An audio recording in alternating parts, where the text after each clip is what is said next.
Hi, I'm Val Bradley. I'm the President Emerita of the Human Services Research Institute.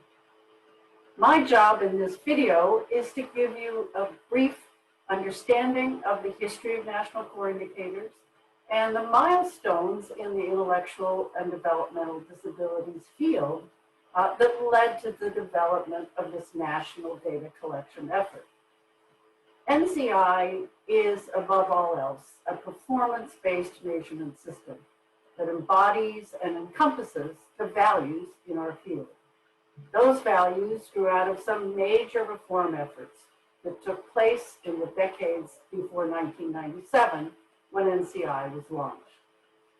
One of the big early contributions to the values we embrace today was the release of the book Normalization in 1970. That book gave us a framework that helped us understand that the institutional system we were unfortunately relying on was irrevocably flawed because it denied people the ability to live the lives that the rest of us enjoy. That concept spurred reform around the country and began the movement to close institutions. What followed were a series of national reforms, including the passage of the Supplemental Security Income Program that created federal income support for children and adults with disabilities.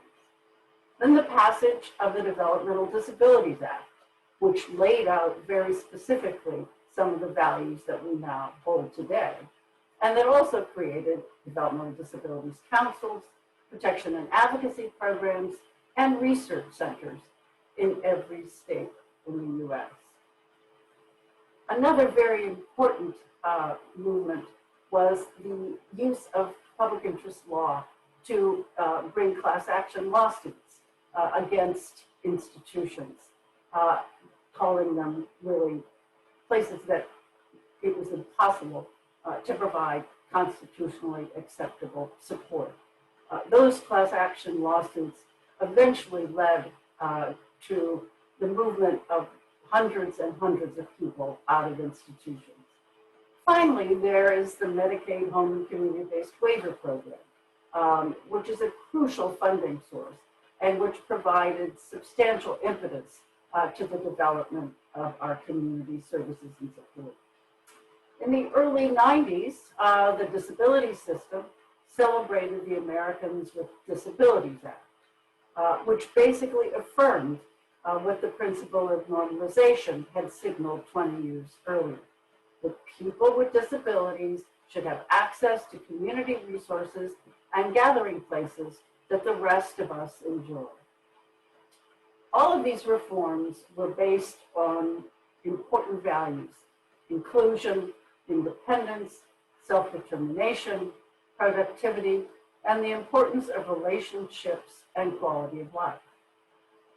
Though those values were broadly accepted in our field, there was really no systematic way of knowing whether or not people receiving public supports were actually experiencing those outcomes in their lives.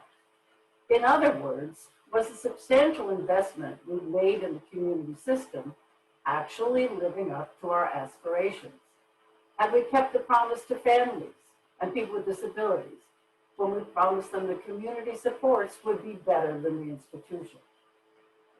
In order to start a conversation about the need for such a measurement system, beyond merely monitoring the process of delivering services, the National Association of State Directors of Developmental Disability Services and the Human Services Research Institute convened a meeting of about half a dozen IDD directors around the country to grapple with that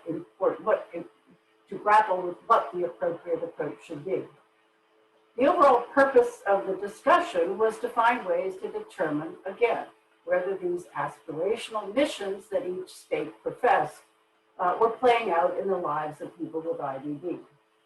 They therefore started with measurement domains that reflected the core values that we've talked about, including work, community inclusion, choice and decision-making, self-direction, relationships, health and safety, rights and respect.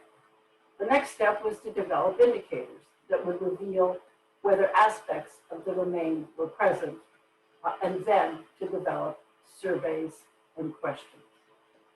This initial group of state directors was unanimous that the key informants that they needed to hear from were people receiving services. They were the ones whose voices need to be heard. As a consequence, the Adult Consumer Survey, now the in-person survey, became the first and most important tool in the National Core Indicators Toolbox.